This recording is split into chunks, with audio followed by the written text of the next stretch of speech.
we'll see which ones those are. And they enable eligible individuals to save for disability-related expenses. And I'll talk in just a few minutes about how that came about. Currently, total contributions, which are the deposits, may not exceed the federal gift tax contribution.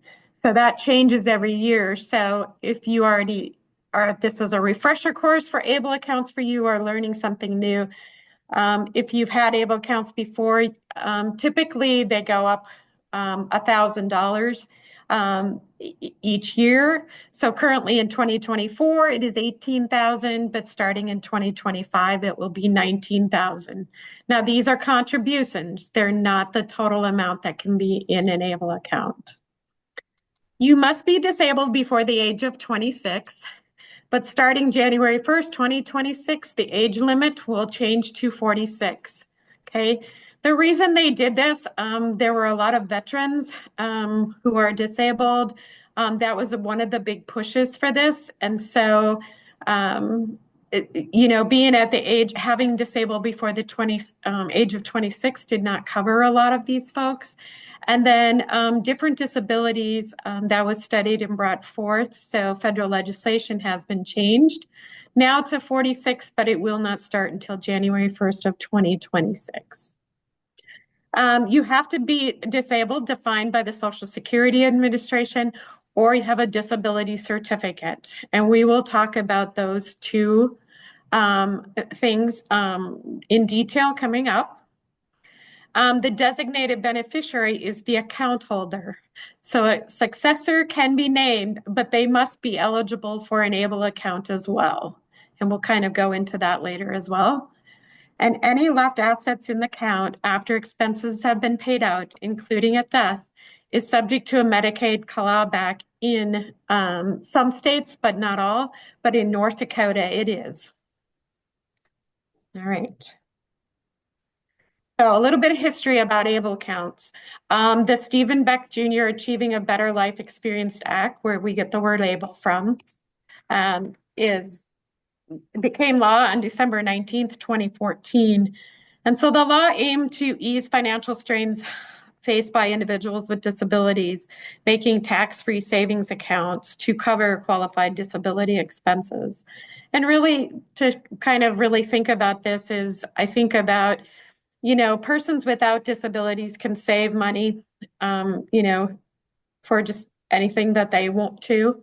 But persons with disabilities who rely on other beneficial programs from the state or from the federal government were not allowed to save any money. And this started with a person who had Down syndrome.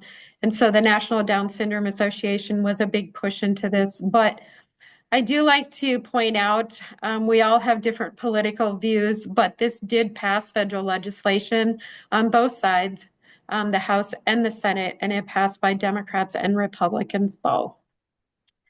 On April 1st, 2015, the North Dakota governor signed into law, which was House Bill 1373. 1373 gives the Bank of North Dakota the ability to implement ABLE programs.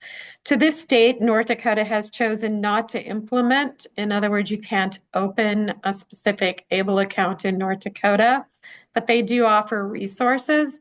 And just so you know, there are plenty of other states that allow any resident of any state to open ABLE accounts. And we'll talk about that as well. We have tried a couple of times through legislation to get North Dakota to allow to have ABLE accounts open in our state, but with resistance, that didn't happen. And so they basically also told us that that probably wouldn't happen. So currently there's no legislation moving forth at that. December 22nd in 2017, there was a federal act also that was released, which was able to work provision. This allows some persons with disabilities who are working to contribute a little more than the tax gift, which would be that $19,000 starting in 2025. It took quite a while, as you can see, from 2014 to 2020 for the IRS to release its final regulations on ABLE accounts. That was done on November 19th, 2020. The IRS is the lead agency over ABLE accounts. And the ABLE Age Adjustment Act is what I was talking about recently, where it's changing. You have to be disabled instead of 26, moving it to 46. So those are kind of some of the main things that have changed about ABLE accounts and how they started. Okay, so we can get into how are you eligible? So there's really two main eligibility requirements. One is age and one is disability determination.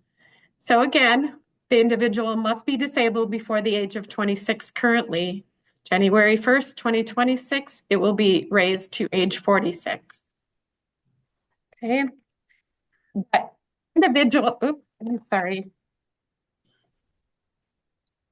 The individual must be determined to meet the disability requirements for SSI or SSDI. Okay, so we'll talk about that one first and then we'll go to the OR. So a person has to meet the qualifications under what the Social Security Administration considers disabled. We have SSI and SSDI in there for two different reasons. So SSI is, of course, different. That's supplemental security income, and that is for persons who are disabled with very low income. But those could be children as well. Okay, so SSDI would be the disability insurance, or it could fall under adult retirement insurance, or if you have an adult child and a parent retired, it could fall under SSDI. So it can fall under both categories, but you don't actually have to be receiving the benefits. Okay, so you don't have to necessarily receive SSI money, okay, or SSDI money, but Social Security has to determine you're disabled. So an example of that, my son was a minor when I opened up his ABLE account. Okay, with his diagnosis, he was considered disabled by the Social Security Administration, but we made too much money in our family for him to receive the monthly SSI benefits. But he was still allowed to have an ABLE account because it was disability determination. Or the other way disability determination can be found is to have a disability certificate. So a disability certificate is the copy of their diagnosis signed by a physician. The diagnosis must meet those severe functional limitations that are described by the SSA or blind defined by Social Security Administration. And there is a link on here, and you'll receive these slides that you can go to, that you can look at an example of what that certificate looks like. It's also something you can print off if you need a physician to sign off on this. Okay, so there are two ways there. They don't have to be done both ways. Okay. So those are really the two main eligibility requirements. So one thing that we talked about, and one of the big thing is, for persons who are disabled to be able to save money and still receive the supplements that they might need from federal and state benefits. So if we're talking about Social Security, which is SSI and SSDI both, the person must meet all the eligibility criteria for the program before they're basically, you can't hide money in an ABLE account to lower your income and assets for Social Security eligibility. Okay, so we know that it's $2,000 for an individual and $3,000 for a couple.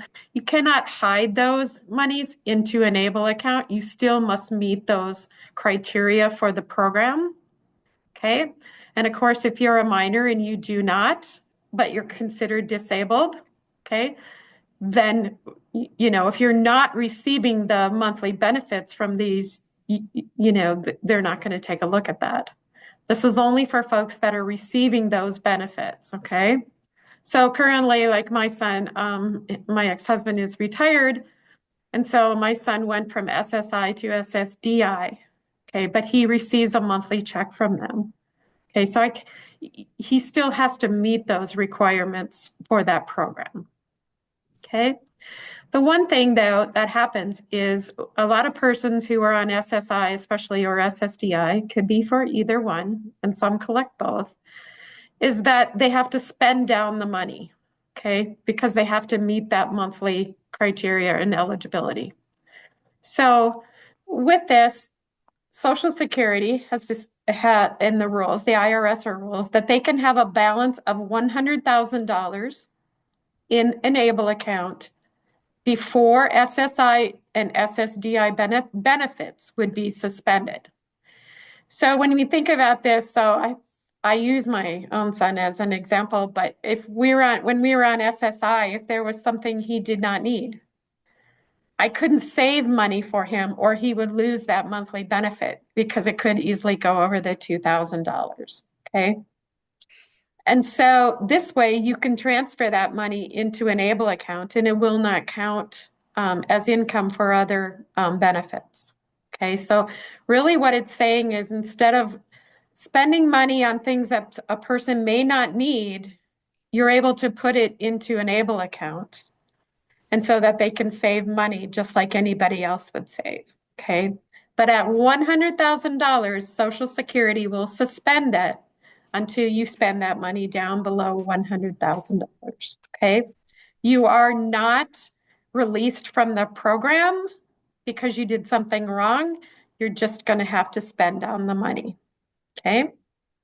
Then we think about Medicaid for a lot of persons with disabilities. So ABLE account assets are disregarded. But again, you must meet the criteria, okay? So in North Dakota, the Medicaid countable asset limit is $3,000. So you can have money in the ABLE account and it will not count towards that $3,000, okay? An irrevocable special needs trust is not counted as an asset as well, okay? Then we think about state benefits. So some of them are like SPED. Money in an ABLE account will not count as income for that. Aid to the blind remedial care. Money in ABLE account does not count towards that. The substance use disorder voucher does not. Long-term care subsidy program, special health services, basic care programs, and SNAP. And I did put in the North Dakota Department of Health and Human Services policy number on this. Okay. So, contributions. Contributions to an ABLE account can be made by the beneficiary, which is the account owner. Okay, so in North Dakota, there is a Medicaid clawback. There is no way to add beneficiaries currently to an ABLE account. Whoever owns the account is the beneficiary. Okay. The only way an ABLE account can be transferred to someone else is if there is a sibling within the family that also is eligible for an ABLE account at that time, okay? We'll talk about it a little bit later too about how that actually works and how you can move that over, but that would be the only beneficiary that you could list on an ABLE account. I can tell you there's federal legislation that's looking at this, and some states have removed through legislation their Medicaid clawback, but because even though you may have an ABLE account in a different state, they go by your state's laws, and in North Dakota, there is a Medicaid clawback. All contributions to an ABLE account have to be post-tax dollars, okay? A special needs trust if you have a special needs trust already, you can contribute to an ABLE account up to the annual $18,000 per year. So my son had both, and we're going to talk about whether you need both or think about both. But again, you can move money from a special needs trust if you have like a third-party special needs trust, not necessarily a first-party. But you can move money from a special needs trust into an ABLE account. You can also roll over if there was a college savings account set up for you. You can also roll that money into an ABLE account. And then sometimes a state, let's say you were in Minnesota and you had an ABLE account, but you chose that you wanted to choose a different state. Most states that offer ABLE accounts to any resident in the state of the United States will allow you to switch that ABLE account one time. And then we think of a way of how you can contribute. So a lot of times I get, well, you know, our grandson is graduating from high school and he has an ABLE account and, you know, we'd like to give him some money. The easiest way to do that is to get a what is called a gift of independence card. And there's the website for it as well down there. And you can go on there. It's just like sending him a gift card and then he can put it directly into his ABLE account. So anybody can contribute to an ABLE account. Okay, you don't have to be a certain person. Okay, so anybody can contribute to it, but you do want to make sure you're contributing in the correct way. Okay. And this gift of independence is a really easy way to do it because then we're not giving out account numbers and everything, and we're not having to check whether they're post-tax dollars or not. As we will see as we move on, there are some penalties if it is done wrong. So that's in there, and then that happens with all ABLE accounts across the United States. It doesn't have to be a certain state. Okay, so I'm going to pause right here and see how many of you have questions so far. I have a question. Okay, is this you, Donna? Yeah, Donna from Minot. Yep, hello, Donna. Hi, thanks for hosting this tonight. Yeah. I have an 18-year-old daughter with autism, and I started her SSI application in July. Okay. And started an ABLE account through Nebraska sometime after that. Both have recently been approved, and so we had transferred some money from a local savings account into her ABLE account. Okay. What I'm concerned about, though, is if you know, I did sign up so that her Social Security payment will go into her ABLE account, but ABLE customer service couldn't tell me whether or not that was currently happening with any of their clients. And I'm nervous now. I don't want any more delays. It's already been 5 or 6 months since she was approved, and she still hasn't received her first payment. Is that okay to do that, or should I have tried to have an SSI payment go to a local bank and then move it myself? Correct. It would be for the latter. SSI will not continue depositing any monthly benefits into an ABLE account. They cannot deposit it directly into someone's ABLE account. It can go to her bank account. And as long as she keeps her bank account below that $2,000, because that's the criteria, Right. okay, then she'll be okay and they will continue to deposit it in that account. Are you the rep payee for her? Yes. Okay. So then as long as you're that, are you also a guardian? Yes. Okay. So after that, you know, she should, I will recommend, okay, there's not a complete, the law under IRS and what Social Security says is a little confusing, but what I will say is she going to be receiving SSI, correct? Not SSDI? Exactly. Okay, Yes. so SSI is paid out to cover those basic expenses. So what I recommend is that she like pays for whatever, she helps you pay for utilities or her clothing or her food. I would use that part of that monthly benefit out of her SSI account at a local bank where the check would be deposited. And then whatever is left over, you can transfer into an ABLE account. So I'm going to have to probably make contact back with Social Security and change her account number then. It Correct. sounds like, okay. Yep. And I'll give the bank will help you set that up as well. You want at your local bank to make sure that it is an SSI bank account. So you'd have to give them your rep payee information and they have that on there. Okay. They do. You can't make it as a joint account because then your money is going to count. Okay. Exactly. Yep. Yep. I think we have it set up correctly. I just think I I guess I need to change the bank account to which the SSI payment is going now. Instead of Right, the because ABLE, I'll have to pull it yeah, back to the local. SSI will audit. They can audit you at any time, and then they will require you to show any receipts, what you're using to spend the money on. And you have to use, if you're eligible, you need to use SSM money for basic living expenses. That is why she's getting it.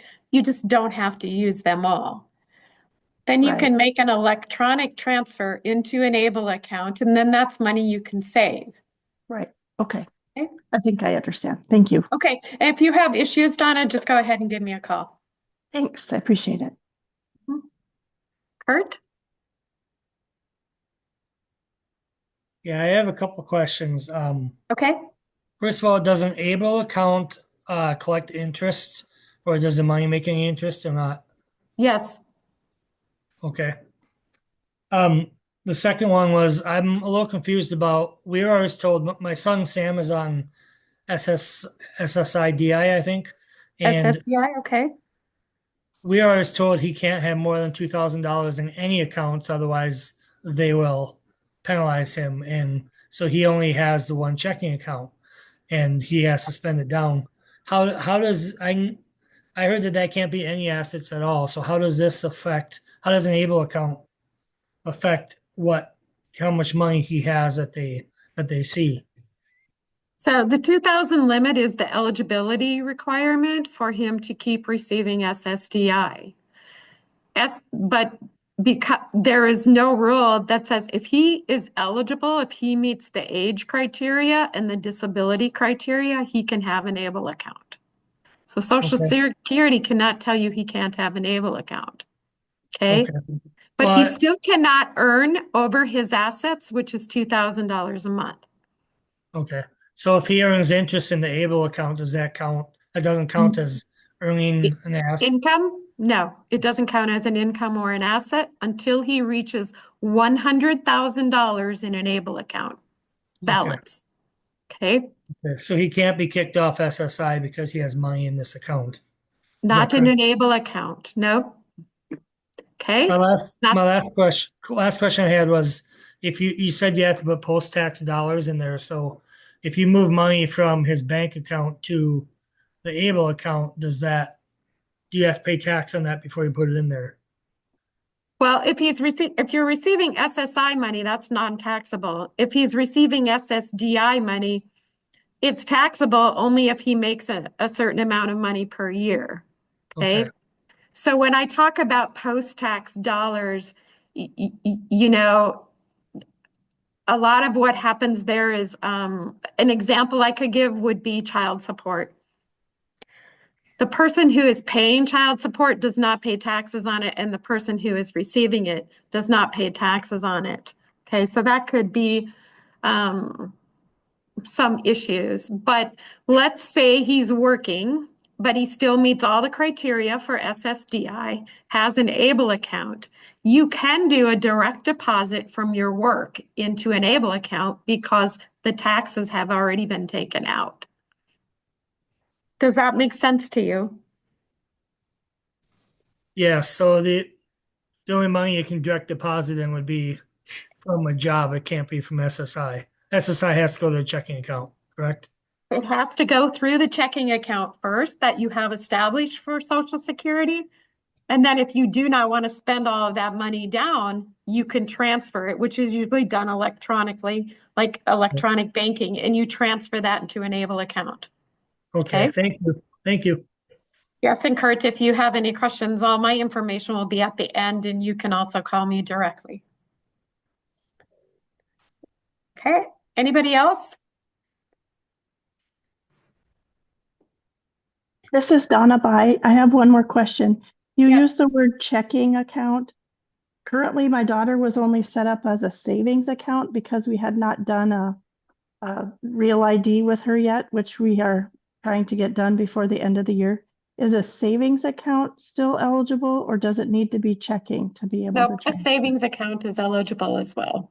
Okay, thank you so much. Yep. Okay, anyone else? Can the ABLE account Mhm. include both checking or savings and the CD?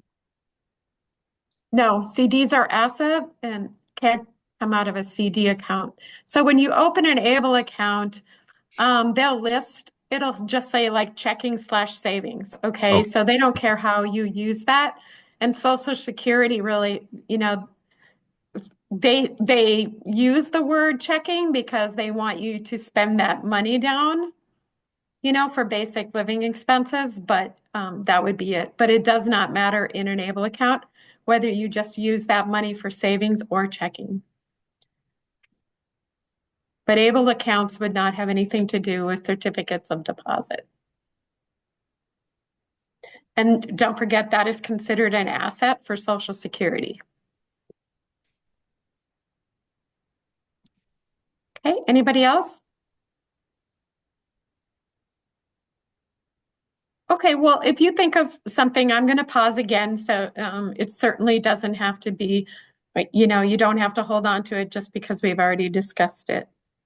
So the next thing I'm going to talk about are those qualified disability expenses. Because like Social Security has some strict rules about how you're spending that money. It's really for, especially SSI, not so much SSDI. But if someone is on SSI, it is used for basic living expenses. So funds in an ABLE account can be used for qualified disability-related expenses, or I'm going to shorten them up, it's QDEs. And they are expenses for supplies or services related to the account owner's blindness or disability that increases or maintains their health, independence, or quality of life. So then I've listed a lot of things it can be used for. Education, for one. So post-education, you may want some of that, whatever it may be in education. Food is something that was debated over with the IRS and Social Security. But because Social Security believes that food is a basic living expense, IRS also allowed this, okay? Because remember, you may not be receiving those benefits. Housing, transportation, employment training and support, assistive technology, personal support services, burial and funeral expenses I'll talk about right now. So Social Security allows you to have $1,500 to save an extra $1,500 for burial and funeral expenses. Well, nowadays that's not going to get very far. So in an ABLE account, you can use the ABLE funds for burial and funeral expenses for the beneficiary. So what happens with that is there are forms that need to be filled out and sent in to who's ever holding your ABLE account, whichever state. They all have a form, and you just put this beneficiary's signature on it, and there's some form words in there. They're all kind of a little bit different, but they talk about the fact that your wishes are, if there is money left over, to pay for any outstanding balances of anything that you may owe, and then for burial and funeral expenses. And how that is done is, if that happens, you have to produce a death certificate and send that into who's ever holding the agency that's holding the ABLE account. You have to get estimated expenses from the funeral home or whoever else you're working with. And then that money goes directly to the funeral home. It does not go to a family member or anybody else, but it can be paid out to the funeral home. They have a few papers they have to fill out as well. And then after that is when a Medicaid clawback would come into effect.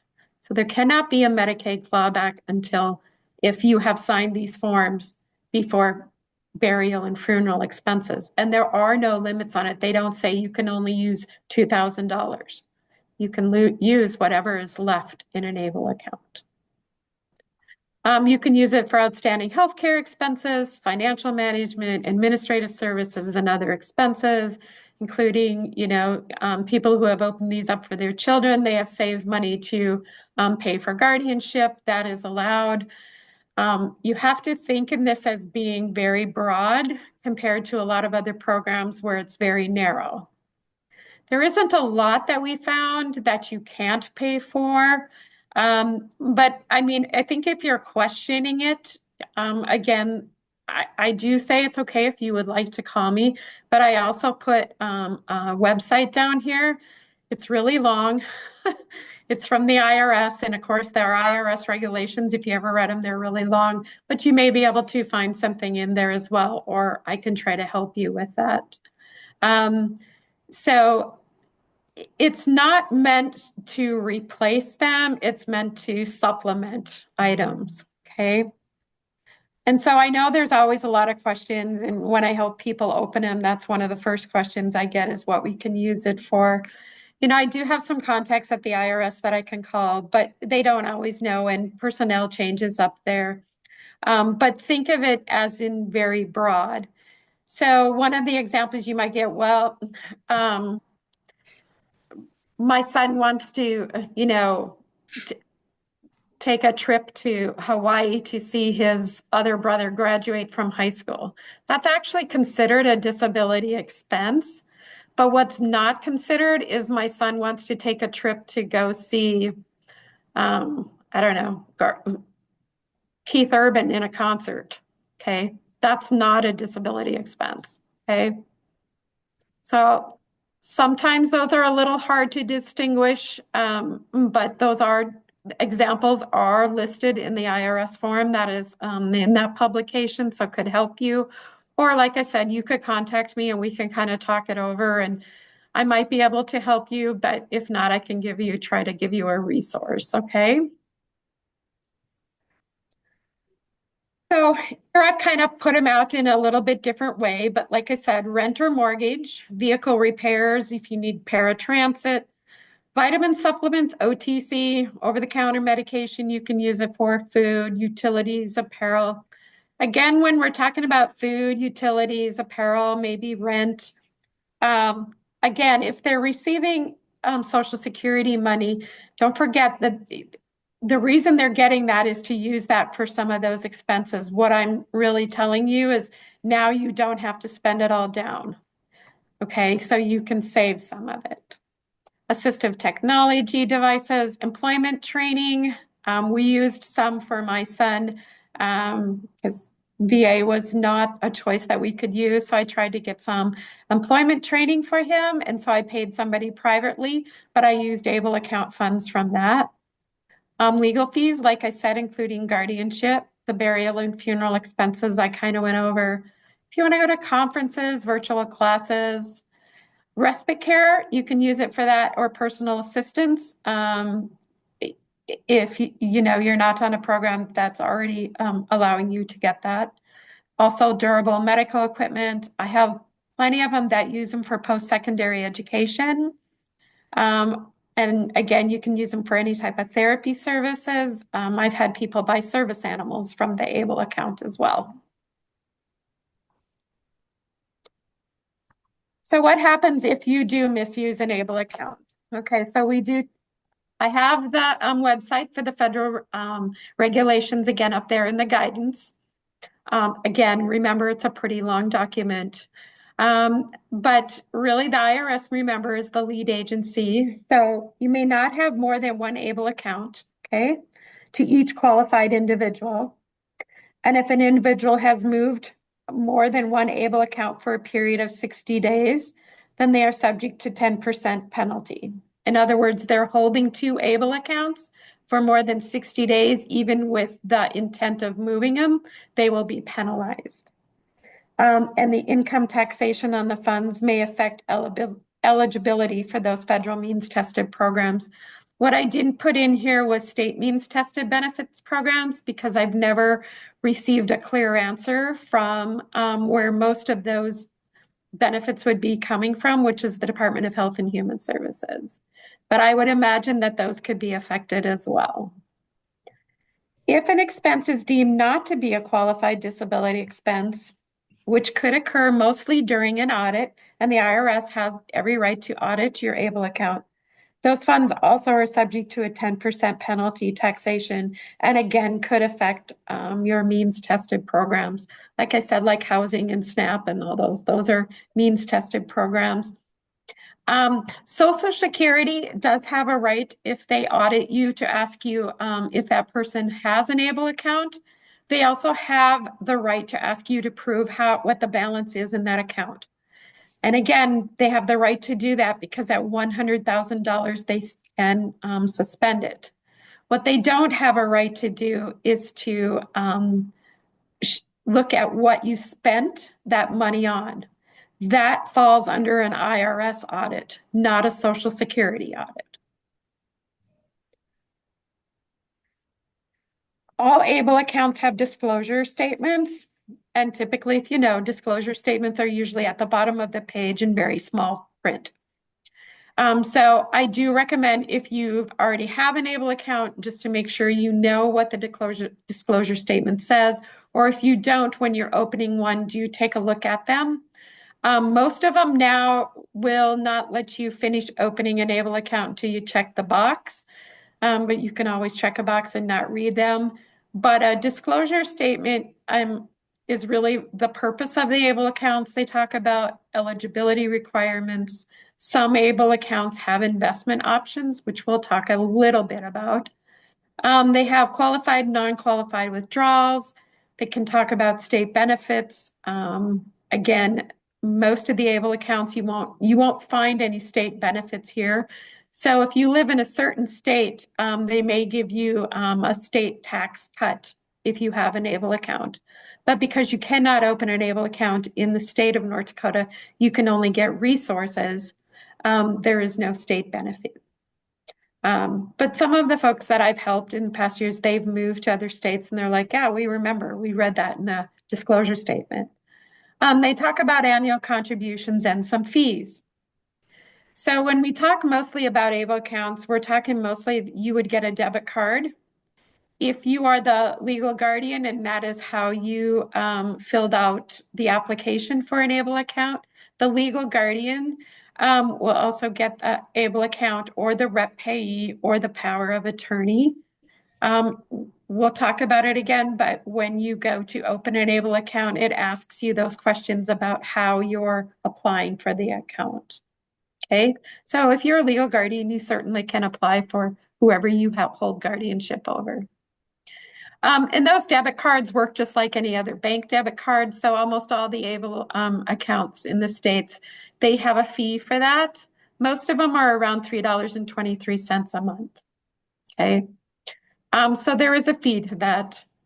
And that fee only starts once you start using an ABLE account or once you start using the funds. So let's say you open an ABLE account and you're not using the funds in there. You're just keeping to save them and save them. You won't get charged the debit card fee until you actually use the debit card. Okay. Sometimes some states have fees just to manage the account. Not all of them. So that's another reason to read disclosure statements. Okay. So here we went into those ABLE account options that I talked about. So that's where I have the slash. Okay. So in some states, they offer what we call investment options. Okay. So all of them offer what we call the saving or checking account. It can be either one with ABLE. They do not care. It is going to be the safest option for you, but it does have the lowest rate of return because we know interest rates are not very well. But it's the easiest to access, and the use of the debit card makes it very easy. Okay, so if you do electronic banking, that's how you transfer money back and forth. But all ABLE accounts also will send you checks if you feel more comfortable using checks, okay? But then you're also getting deposit slips, and you have to, if you want to deposit in there, if you're not using electronic banking, you are sending that in the mail, those deposit slips and stuff. Some states then offer what we call an investment option. So you have a greater opportunity for growth because they're usually investing in stocks and bonds for you. Of course, it is a little more risky, but you could have a higher rate of return. And most ABLE accounts that you open in any state have the option for both, not all of them. I don't talk a lot about the investment option because I'm not an investment broker. But the state of North Dakota, the Bank of North Dakota, can help you understand investment options a little bit better, or the state of where you're opening an account. Okay. Then I want to talk a little bit about the Able to Work Act, because this was something that was not in place originally when Able accounts open. And so if you're a person who works who has a disability, you can grow your assets and contribute to an Able account a little more than that, which will be here soon, $19,000 per year. And remember, that's how much you can deposit into an Able account. That's not the balance of your Able account each year. 19,000 for 2025, you cannot deposit more than that. But if you are working, the Able account owner can potentially save up or put into their $32,580 in account, which again will have all the same things. It grows tax-free, okay? The additional contribution, though, is dependent upon the federal poverty level in the Able account owner's state, okay? So my son has an Able account in the state of Virginia, but I live in the state of North Dakota. I go by North Dakota's federal poverty listing level, okay, not Virginia's. It would be North Dakota's. It is where the owner's residence is, okay? Most of them, but not all of them, that require an Able account owner to complete a form to certify that all this is eligible. And then if you continue to be eligible, contributions can be made through the, like coming up this year, can be made through 2025 when the Able to Work Act is going to expire. Okay, so if you're going to open up an Able account here soon in 2025. That cake. Did you have a question? Nope. Okay, so if you haven't an Able account to open up, but you're going to be open up, this benefit will only last through 2025, and then it is set to expire unless they renew it. Okay, so this has been in place for a little bit while, but kind of to explain it easier is if someone is working, which easily could be on SSDI or whichever program, you are allowed to deposit $32,500 per year if you meet all the qualifications. The big qualification is for that federal poverty level in the state, okay?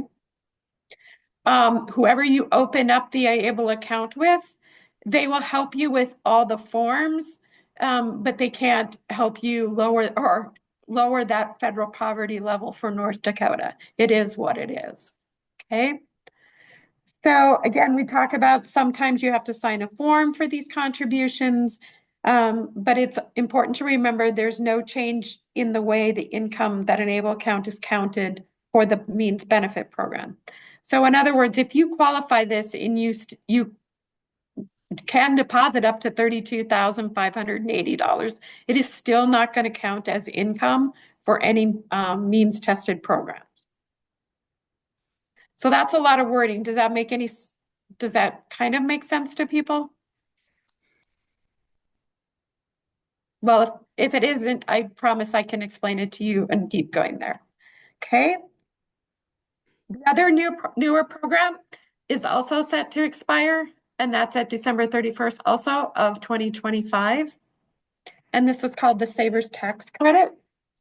So under the Tax Cuts and Job Act of 2017, some designated beneficiaries of Able accounts became eligible for what they call retirement savings contribution credit, which is really a longer term of saying Savers Tax Credit.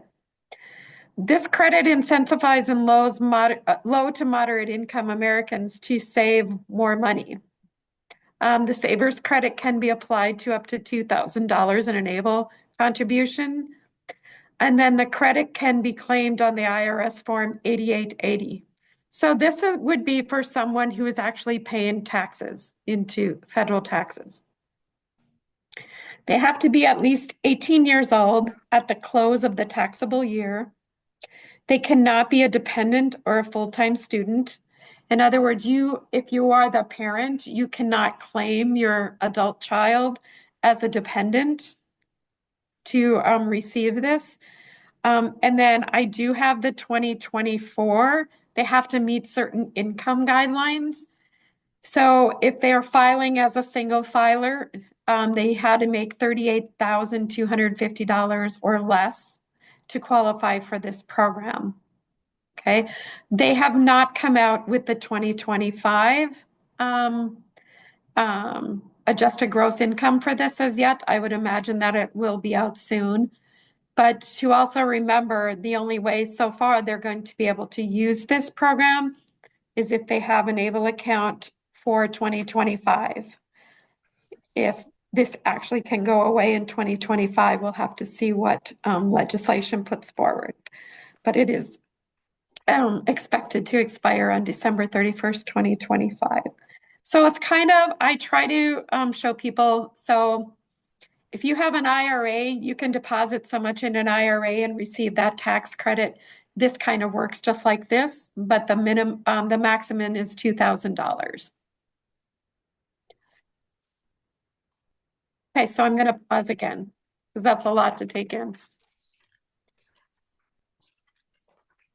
Can I go back to maybe a little earlier, but Yep. if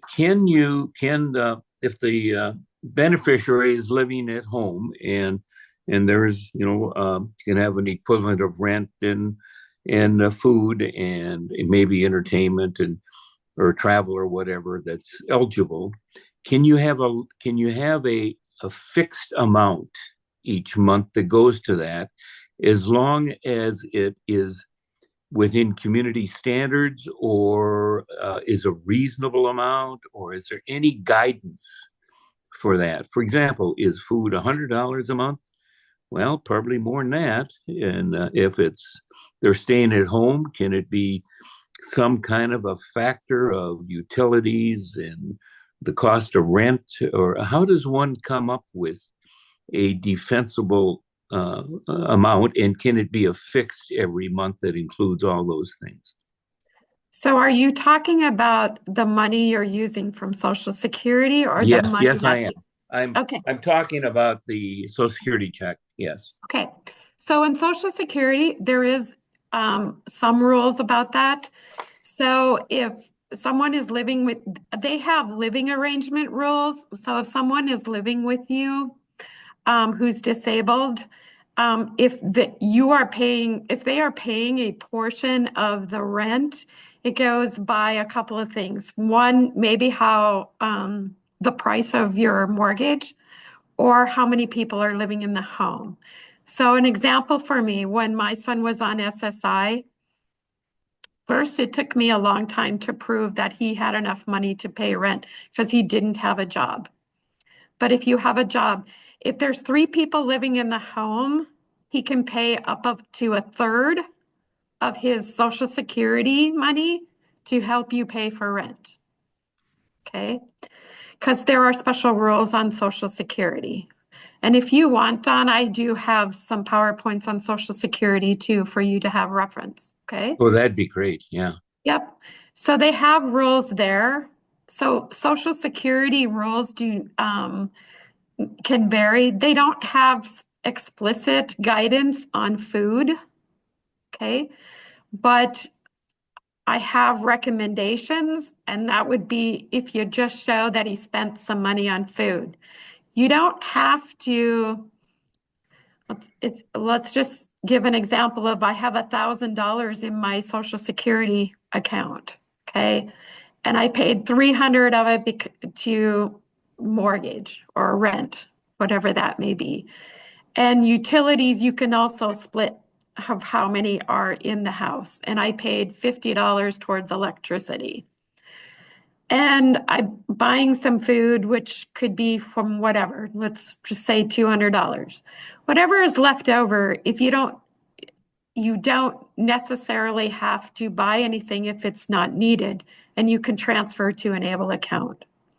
What I do say for Social Security is that you're using some of those benefits for what the person is receiving Social Security for. And SSI is the big one because you are receiving that benefit because you're disabled and low income. If you're not using it and just transferring it all to an ABLE account, when you get audited for Social Security, it will be an issue because you're not using the money properly.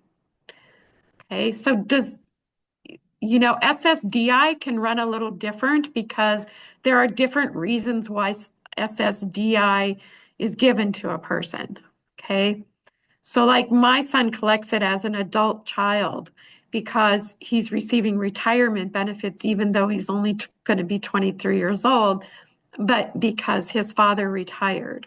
Okay, so there's less restrictions on how I use his money.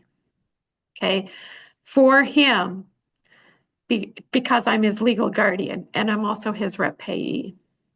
But I still use that money for some basic living expenses. Okay. And then I transfer what I don't think I need to use into an ABLE account to save up for something else that really is going to be above and beyond his Social Security. But I still have to stay within the limits of the eligibility for Social Security.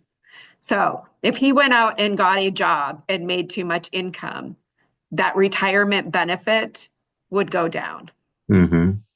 So you still have to follow all the rules of Social Security.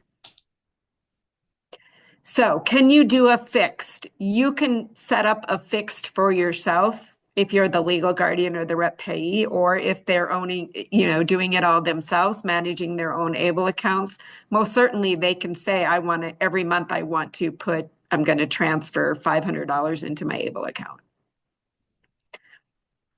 So I don't know if that helps you a lot. Yeah, because it does. It gives some guidance on that. Yeah. I would guess on an audit, it would be a reasonable, some kind of a measurement that's not way out of line, that you're using all of it into enable, but some logic or some reasonableness. I know that's a mushy measurement, but if there is, the food and the lot, those kinds of things, you just have to probably be able to show either a mortgage or what does it cost on average for food for 3 people, the mom Correct. and dad and the beneficiary. And Right. and then you might take less than that for to transfer to the ABLE account, but it would have to be some kind of reasonable that a person would be able to defend. That's kind of what I'm hearing. Yeah. Yes, and don't forget, Social Security can audit you at any time. Yep. Okay. So you're better to be on the side of safety and not get Correct. over And that's why enthusiastic about it, but some reasonable amount. Right, which is why I always give the suggestion you still should be using your Social Security money for what you're receiving it for, but you may not need all of it to spend down. And I can tell you, when my son first started receiving Social Security, which was SSI dollars, I got audited 3 times right in a row. And they do ask for all the information. So you have to have your receipts. You have to show that this is what you paid out in utilities and that you only took out for us, it was a half because there's only 2 in my household. And if you made those mistakes, there will be penalties. Okay. So keeping track of all that. IRS auditing ABLE accounts has been a lot less. For one thing, it took them a very long time to do their final federal regulations, and they were not auditing before that. But their audit is going to look different, and it's only by their rules, and that they're only looking at the ABLE account. They're not looking at your Social Security account, okay? Just the ABLE account. And their audits would consist of it is not a qualified disability expense. But remember, they have a very broad definition of it, where Social Security has a very narrow definition of it. Okay. And so that is what they're looking at. Or, of course, if you're not eligible, period, or you're having too many accounts, okay? Trying to have the same person save money in two ABLE accounts. That would be under IRS audit. Yep. Okay. Donna? Yeah, thank you.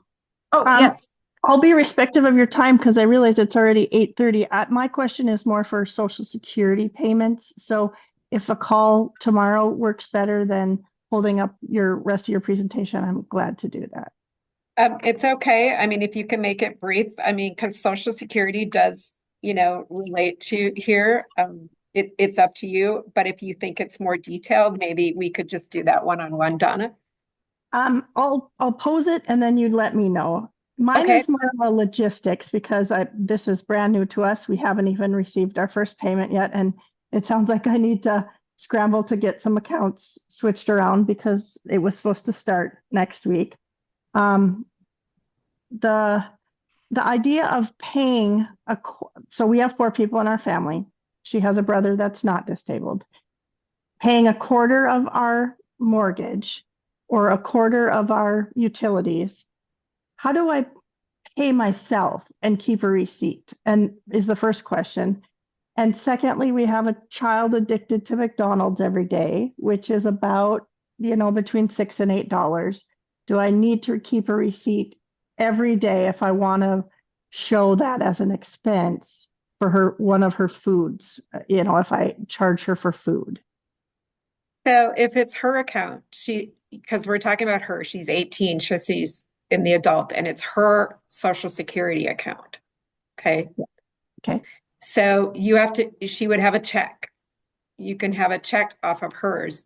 Okay. And you can pay just that portion of that check when you pay into a utility. So like when I wrote the check here for utilities, I paid half the water and Aaron's Social Security account paid for half the water. Okay. You already have your receipt right there because that's your check. Is the receipt. Okay. From the Yep. From the account to Right. the But family. right. What I recommend, okay, and I don't think Social Security would tell you this, but what I'm going to recommend, because I was audited 3 times, is I staple those checks, the return checks, or my bank statement from that time, and I staple the utility bill for that month. Gotcha. Perfect. Okay, because they will ask you for it. If you're collecting SSI, especially, I say keep a receipt for absolutely everything. If you're moving and paying out of an ABLE account, all ABLE accounts, you can, if you're using the electronic, you can take a picture of that receipt, load it up into your ABLE account, and throw away the paper. Okay. Okay, great. Okay. Gotcha. Thank you. Yep. Okay, anybody else? Or I'll go to the last portion, and the last portion of this is coming up. And then I'll have time at the end. If some of you have to get off at the end, that's fine. I'll stay on a little bit longer if you have questions. Otherwise, like I said, you can always contact me as well. So we get a lot of questions on ABLE accounts or special needs trusts or both. So let's kind of go back over ABLE accounts. You have much more control in an ABLE account than a special needs trust. You have more choices. It costs less. It's much easier to access. You have the option of investing, which is you may in a special needs trust or may not, depending on what kind you have set up. You have tax-free benefits. The owner is actually the beneficiary, but there are limits on deposits. There's a Medicaid payback for North Dakota currently, and assets do not roll into an ABLE account. In a special needs trust, assets can roll into it. So I'll explain that on my own lived experience here. My son has both. We have ABLE account and the special needs trust. The reason I have to have a special needs trust for him is I own land and it will transfer to him someday. Okay, we have mineral rights that will also transfer to him. You cannot put those things and dividends and stuff like that into an ABLE account. So the only way to protect those is to have a special needs trust. Okay. Special need trust, you can have unlimited amount of money where there are limits on ABLE accounts, including a lifetime max, which currently is at $350,000. You can have beneficiaries in certain special needs trusts, okay? Particularly third-party special needs trusts, you can. Inheritance, right? So ABLE accounts only let you deposit so much a year. This call comes to me quite often. Oh, Vicki, we didn't know it, but my son who is disabled is going to collect $30,000 and we're going to lose all our means tested benefits because he's going to have too much money. You cannot deposit $30,000 into an ABLE account in 1 year. If you put it back into a regular checking account, you're still going to not meet the qualifications for most federally means tested programs. You have a problem. But inheritance can go into a special needs trust. So what I recommend is that you at least have conversations with whom you feel you may receive some inheritance for and make plans for that. A few I have done that have been able to make some plans before it happened was that inheritance did not come all at once. It was paid out in several years. And then they paid the taxes on it, and then they were able to put it into an ABLE account. Okay. That typically all has to be done within 1 month. Okay.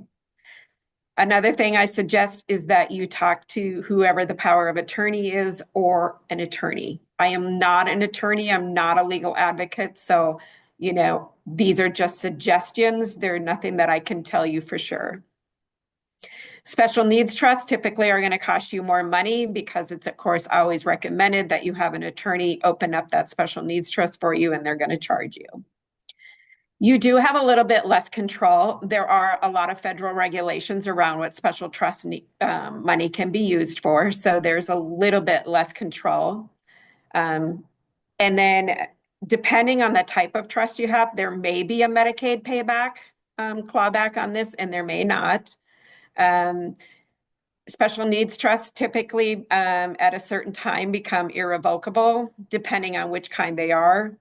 My son has a third-party needs trust, and the trustor, when he passes away, he was the one who funded it. It becomes irrevocable, and I cannot change anything in the trust. And of course, special needs trusts do pay taxes, but the trust itself, the money in there, can pay the taxes. So sometimes you may need both. Maybe you just want a special needs trust, or maybe you want an ABLE account, but those are some of the things to think about. Information you typically need to open an ABLE account is just basic personal information, the name, the address, date of birth, social security number. You can open an ABLE account without funding it. And so you don't necessarily have to give a bank account number in the very beginning. That's up to you. That's always a choice in there if you don't want to fund it right away. If you open an ABLE account, it will stay open. As federal, as our federal administration way up to the top of president changes or these agencies and Congress changes, ABLE accounts could go away. But that's to open one. If you already have an ABLE account, they will stay in place. Okay. So, if you open an ABLE account and you say, well, I want to wait a few months before I fund it, that's perfectly fine. That ABLE account will be open, it will be established, and you can fund it when you want. Some places ask for a driver's license, a military ID, a state issue ID, or you can upload a birth certificate. If you're opening an ABLE account based on disability, like currently receiving those funds, or it'll ask you if you just have a disability certificate. It'll ask you if you have one or the other. I have not found one yet where you had to upload the disability certificate, but I will tell you to make sure you keep that in a safe place and you have it on hand, because that is something that the IRS will ask you for if you're audited. It is much easier to prove if you are disabled because you are receiving Social Security benefits, because all they have to do is check with Social Security. Okay.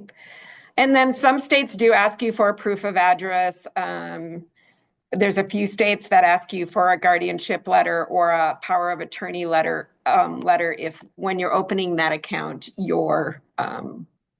the check mark is say, I'm opening this account as a legal guardian for so-and-so. Comparing states, like I said, in North Dakota, you cannot open an ABLE account. So you cannot go to the Bank of North Dakota and say, hey, I want to open an ABLE account here. You are not able to do that in North Dakota. They will give you resources. But there are plenty of states, like I said, that offer to any residents in any state. There's a website here. This is probably the most information, or a website where you get a lot of information. You can find a lot there, but it's the ABLE National Resource Center, and that website right there is where you can go to. They have a compare where you can compare 3 states. So you can go through and it'll give you columns, and it'll say, it'll tell you it's open to anybody in resident states. It talks about whether you have minimum contributions you have to make. It'll say right in there if there's annual or maintenance fees, whether they offer a debit card, and whether they offer investment options. So you can compare 3 states. Currently, I probably work with most that work with something called ABLE Now. That is out of Virginia. The reason I have so many probably with ABLE Now is Virginia was one of the first states to open up to any residents, and they were actually one of the first to open at all. They're pretty simple to work with. And so I have a lot of people that just kind of go to them. But we also have other people, like we said, using Nebraska. And then some states do not offer, like Florida, you cannot be a North Dakota resident and open one there. But if you compare the states, it'll show you whether you can or not. I do have a little worrisome about the state of Minnesota. We have run into problems with families who are opening accounts as a legal guardian for someone in Minnesota. They are under a corporation. There are several states that also are underneath them as well. But they didn't like our language when we had to upload a legal guardianship paper.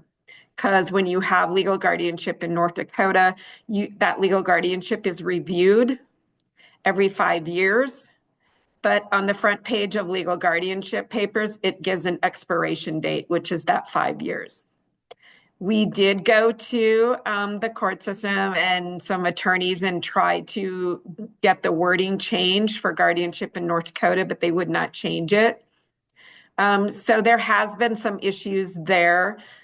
They say they have fixed it, and now you are able to open an ABLE account in Minnesota, but I can't say that for sure because I still have a few people that have issues there. But other than that, a lot of the ABLE accounts are the same. A lot of people who want to invest that I've worked with have looked at Ohio and do use Ohio for that. Their fees are much lower than some of the other states if they're looking to invest.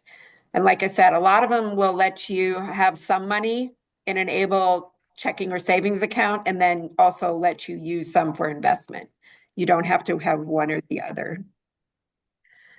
And here are some of the resources. Like I said, that ABLE National Resource Center is a good website to go to. And then the Bank of North Dakota does have resources. And you can go down there and, they're willing to work with you if you have questions or anything. Like I said, the only thing you cannot do is open an account directly in North Dakota. So that's kind of the end of it. Like, this is just the basic learning of it. And so, like I said, if you're looking for Virginia, that is basically www.ablenow.com or ablenow.org, I'm sorry. And that is Virginia's, but go to the ABLE National Resource Center, that website, and it'll give you all the states and all the information that you need. So any overall questions, I'm open to any questions that anybody has. There is my information. You'll also get these slides if you signed up for this presentation too, so you'll have those. And please, if you call me and I don't answer, please just leave a message. The one thing I can tell you to do, I will help people open them and find the resources, but I have had people say, will you manage that account for me? We do not manage ABLE accounts through Family Voices of North Dakota. We are just resources for it. This is Donna. I have another question. Would you say that the best way to keep track of these our children and their expenses is through a simple Excel spreadsheets with some other form of documentation, or is there any other software programs out there that are user friendly? Again, it goes back to, are you talking about SSI, Social Yes. Security dollars, or ABLE account dollars? Well, because they're always kind of be connected. You're moving, it back and forth, I guess. Right, but I there's envision a tab at the bottom. One says SSI, one says ABLE, and the movement between them, just to keep right. track yourself. So for ABLE accounts, it's different because almost all the states that open ABLE accounts, like I said, you just take a picture and upload the expense. It comes out looking like a bank statement. Okay. So you can go on there at any time and look at that bank statement. And let's just say it says Walmart on there. There is a place on ABLE accounts that you can say bought hygiene products or bought clothes, whatever that may be. There is a box that you can fill that in. So I would use that states for that ABLE account. Why recreate a wheel, right? Because you're able to access that. Social Security money would be different. You would get you would have a bank statement of their Social Security, whatever you took out of there, to use for expenses. But again, Social Security, I has found has like receipts. So a lot of people do use Excel, but I still have people keep receipts in a box. So, that would be a choice. Okay, thanks. I think it goes on, yeah, whatever your personal choice is, but an ABLE account is much more easier to keep track of everything because it's so easily done. And I will tell you, when you open an ABLE account, and it asks for your banking account information. They used to be able to connect to all the banks, and now it has been made harder. So when you open an ABLE account, if you're having problems with whatever state you open that in of getting that banking account information in there, you can go to the bank where you have your routing numbers and whatever, and just ask them to set up bill pay for you. Once that is set up and you punch that into the ABLE account, the banking route number, it goes directly back to that agency and then it's approved. Okay. So you can open an ABLE account, put no money in it, and you will have the ABLE account. But of course, you cannot transfer money back and forth. Okay. But go to a bank, have them set up bank pay, just how you would pay bills, electronic bills, and then it will work. And also, if you're still having trouble, again, like I said, the state that you open it up, the agencies that holding that, they're very good about helping you make sure those banks accounts and stuff get approved. Kurt? Yeah, I have a kind of a specific question here. So my son Sam is an adaptive athlete. He competes in a lot of adaptive sports. Can he use money from an ABLE account to pay for sports equipment with that, or is that not Yes. allowed? Yes, he can. Okay, because a lot of that's very expensive, and it'd be good if he could use some money from that. But Correct. So recently somebody had called with that and we found it too in the IRS. I double checked for them. And so they are on Special Olympics and they bought bowling balls and everything. So it was easily paid for. And it is listed in the IRS that is a qualified disability expense. thank you. Mhm. Anybody else? So we're a little bit past the time, but if there are more questions, I mean, for those who don't have questions or had to leave, that's fine. But if a few of you have a few more questions, it's fine. Otherwise, like I said, you can contact me directly.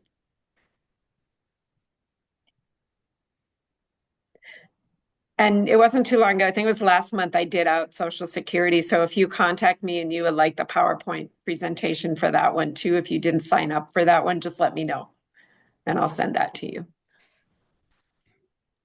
Or I probably will be representing these. I present on ABLE at least usually once a year. So I try to do the updated changes as well, because there are changes that happen.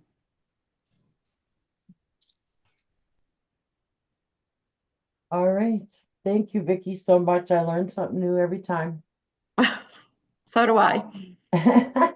And thank you all for joining tonight. If there's no other questions, we're gonna close shop for the night. And I just want to wish you all a Merry Christmas and a Happy New Year. And we'll see what we're gonna do for an extended learning call in January. So watch your emails for that. So thank you again, Vicky, and Yep, good night, thank you. everyone. Yeah, thank you very much. Thank you so much. Thank you. Yeah, very informative. All right. Thank Thank you. you. Thank you.